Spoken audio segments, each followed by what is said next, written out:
Arrest after escape or rescue.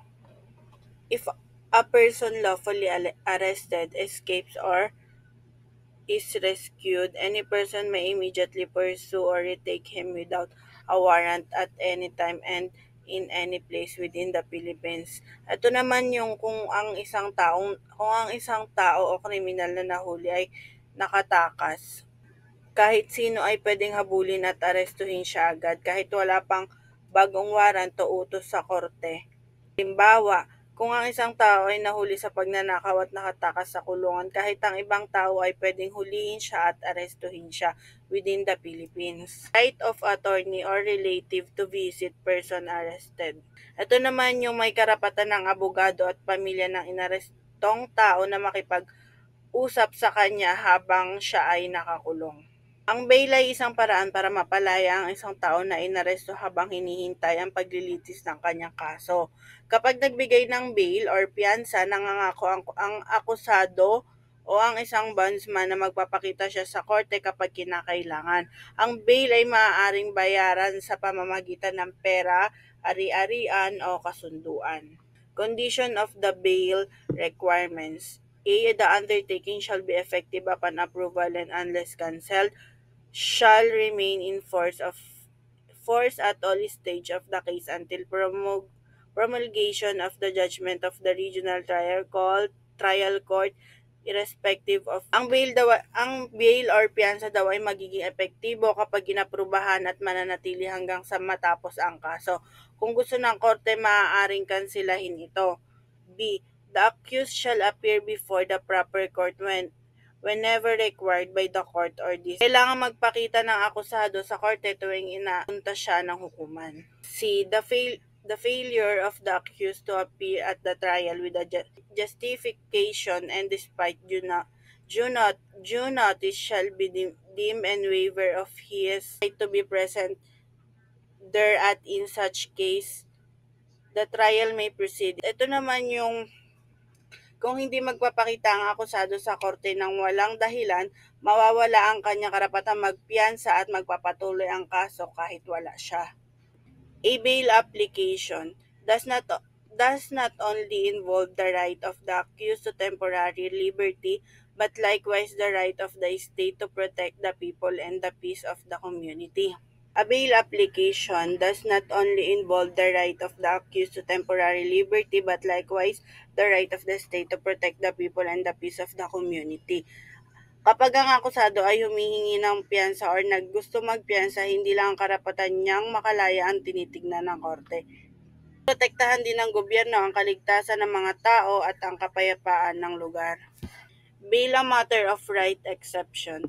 All persons in custody shall be admitted to bail as a matter of right with sufficient sureties or release. Ito naman kung ang kaso mo ay hindi mabigat, kung hindi panghabang buhay, may karapatan kang magpiyansa. Bail when discretionary. Ito naman yung kapag ang kaso mo ay hindi mabigat, ang korte ay may karapatang magdesisyon kung papayagan ka bang magpiyansa o hindi. Burden of proof in bail application. Ito naman yung halimbawa, burden of proof in bail application. Ito naman yung kapag ang isang akusado ay humihingi ng piyansa pero mabigat ang kaso niya, katulad ng mga parusang panghabang buhay na pagkakakulong, trabaho ng prosecution na patunayan na malakas ang ebidensya laban sa kanya. Kung hindi nila mapatunayan na malakas ang ebidensya, pwedeng payagan ng akusado na magpiyansa. Halimbawa, si Juan ay inaresto dahil sa pagpatay. Dahil mabigat yung kaso niya, gusto niya mag-apply ng bail para makalaya habang inaayos yung kaso niya. Sa hearing ng bail, ang prosecution ang kailangan magpakita ng mga malalakas na ebidensya na si Juan nga yung pumatay. Kung may mga testigo, ebidensya, magiging bahagi ito ng paglilitis ng kaso niya. Kung gusto ng abogado ni Juan o ng prosecution, maaari pang tawagin ng korte ang mga testigo para magbigay ng karagdagang impormasyon. Kaya bago payagan si Juan na magpiyansa, kailangan muna ng prosecution na patunayan na may sapat na ebidensya laban sa kanya. Bail were filed. Maybe number 1, bail in the amount fixed may be filed with the court where the case is pending or in the absence or unavailability of the judge thereof with any regional trial judge. Ito naman yung kung ang kaso ay isinampa na sa isang korte, ang bail ay maaaring i-file sa korte kung saan ang kaso ay kasalukuyang ginagawa. Kung walang judge na available sa korte na iyon, maaaring i-file ang bail or piyansa sa kahit anong regional trial court, metropolitan trial court, municipal court, or municipal circuit trial court. Number 2, where the grant of bail is a matter of discretion or the accused seeks to be released on recognizance, the application may only be filed in the court where the case is pending, whether on preliminary investigation, trial, or appeal. Ito naman yung kung ang pag-approve ng piyansa ay nasa discretion ng korte o kung ang akusado ay nais magpiyansa sa pamamagitan ng recognize. Ito ibig sabihin walang bayad pero may kasunduan na magpapakita siya sa korte. Ang application para sa piyansa niya dapat i-file lamang sa korte kung saan ang kaso ay kasalukuyang ginagawa. Kahit ito ay nasa preliminary investigation, trial, or appeal. Number 3, any person in custody who is not yet charged in court may apply for bail with any court in the province, city, or municipality where he is held. Ito naman kung saan yung isang tao ay inaresto pero hindi pa siya formal na kinasuhan sa korte, maaari siya mag-apply ng bail sa anumang korte sa probinsya, lungsod o munisipalidad kung saan siya ay nakakulong. Ito naman yung kapag ang isang tao ay nakapagpiyansa na, maaaring pababain or itaas ng korte ang halaga ng bail kung may magandang dahilan.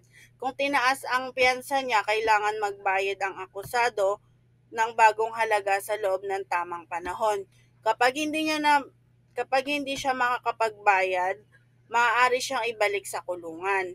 Kung ang isang tao ay inilabas ng walang piyansa, halimbawa, simula sa kaso niya at habang tumatakbo yung kaso ay nakitang malakas na nakita na malakas yung ebidensya na siya nga ay may kasalanan, maaaring i-require siya ng korte na magbigay ng bail o kaya siya ay ikulong ulit.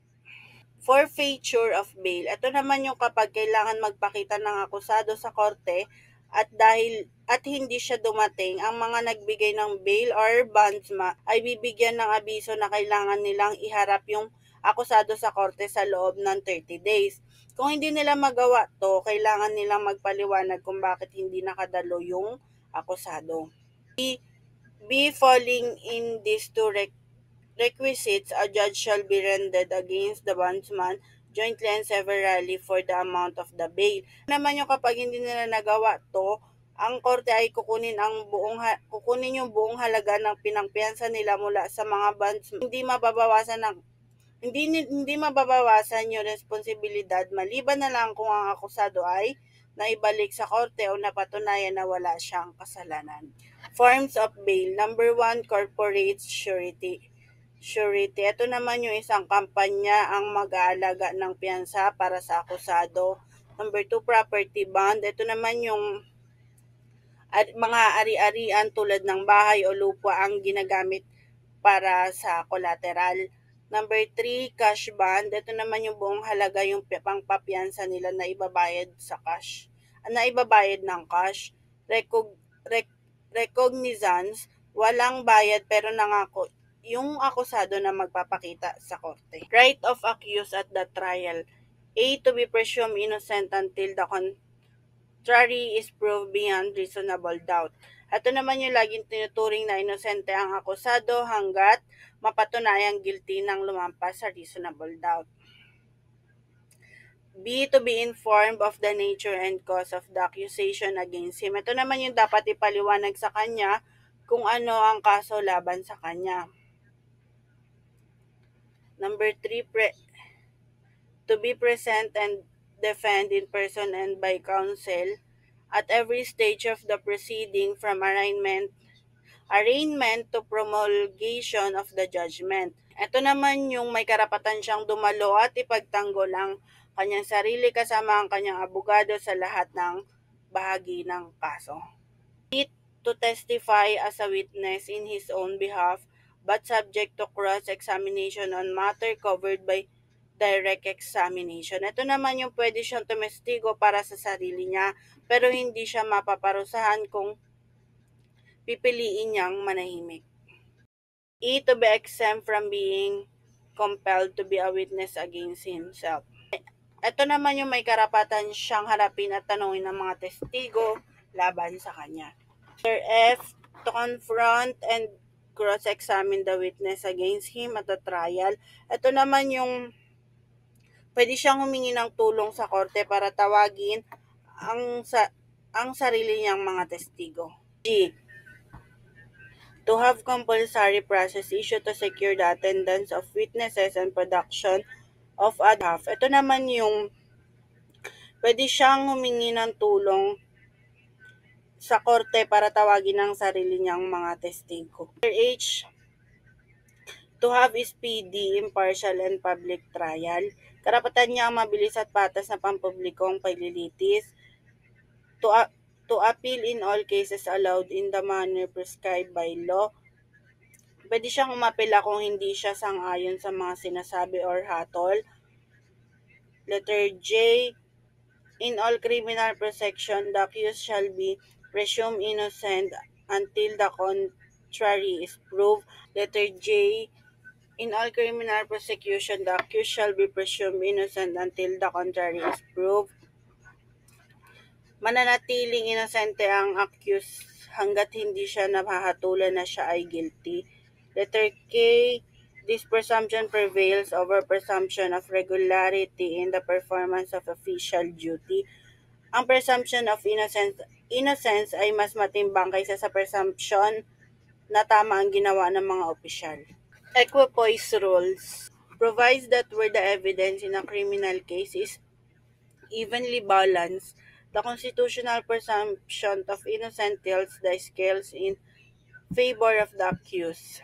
Ito naman yung kapag ang ebidensya sa isang criminal case ay pantay or hindi malinaw kung sino ang tama, ang presumption of innocence ang mananaig. Ibig sabihin, kung parehas ang bigat ng ebidensya ng prosecution at defense or panalo ang akusado dahil sa kanyang karapatan na itinuring na inosente. RA 7438 provides that any person arrested, detained, or under custodial investigation shall at all time be assisted by counsel. Ito naman yun ayon sa batas na RA 7438, lahat ng taong inaaresto or kinukulong or iniimbestigahan ay dapat may abogado na kasama sa lahat ng oras. Hindi sila pwedeng tanungin ng walang abogado para protektahan ng kanilang karapatan. In a criminal cases, the right of the accused to be assisted by counsel is immutable. Otherwise, there will be a great denial of due process. Ibig sabihin sa mga kasong kriminal, mahalaga na ang akusado ay may kasamang abogado. Kung wala siyang abogado habang nililitis, labag ito sa due process. Kahit tapos na ang kaso at final na ang desisyon, pwede pa rin itong bawiin para bigyan ng pagkakataon ng akusado na ipagtanggol ang sarili niya kasama ang abogado niya. Thank you po.